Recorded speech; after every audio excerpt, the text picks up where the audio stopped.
15 డేస్కి నాకు పక్షవాతం వచ్చింది.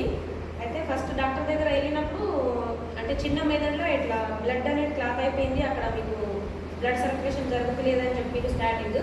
తర్వాత నెక్స్ట్ అప్పుడే మమ్మీ చెప్పింది హాస్పిటల్ వెళ్ళాలంటే, అంటే మేము ఆలోచన నుంచి బయట వెళ్ళాలి అప్పటికి. అయితే ఇట్లా అనిత మేడం ద్వారా ఇంకొక జ్యోతి మేడం అని మాకు పరిచయం చేశారు. మేడం డెమో చెప్తారు, మీరు చూడండి వినండి అంటే మేము ముందు పట్టించుకోలే. నాకు ఎప్పుడైతే అవసరం వచ్చిందో అప్పుడు మేడంకి పిలిపించుకొని నాకు కావాలా మేడం హెల్త్ కోసం అంటే మేడం నాకు చెప్పారు.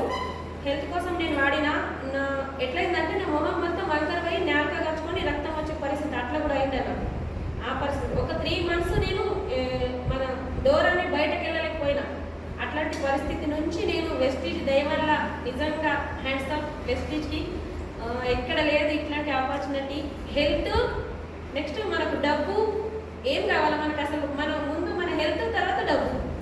ఫస్ట్ మనకు ఆయువు కావాలి కదా, ఆయువు తర్వాత నేను ఎంతైనా సంపాదించుకోవచ్చు. అదే నాకు కనెక్ట్ అయింది పాయింట్. నా హెల్త్ మంచిగా అయింది.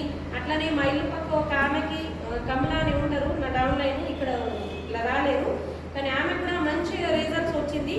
ఆమె కూడా 2 months కంటిన్యూ వాడింది, మంచి రిజల్ట్ వచ్చింది. ఆమె కూడా చెప్పింది నాకు మంచి తగ్గింది. 3వ month తీసుకుంటాను, మనీ ప్రాబ్లం వల్ల తీసుకోలేదు. కాకపోతే ఆమెకి ఎట్లయిందంటే ఈ చెయ్యని పైన లేపలే, మన వెస్టేజ్ సప్లిమెంట్ వాడిన తర్వాత ఇట్లా పైకి లేస్తుంది, అన్ని పనులు మంచిగా చేసుకుంటుంది. ఆమె చెప్తుంది నా పని నేనే చేసుకుంటున్నా వంటింట్లో. అంతకుముందు ఆమె ఎట్లా బట్టలు తినడానికి ఇంకొక అమ్మాయికి బాసం తోమడానికి అట్లా పెట్టుకుని ఉండే, ఆమె పనులు ఆమె సొంతంగా చేసుకుంటుంది.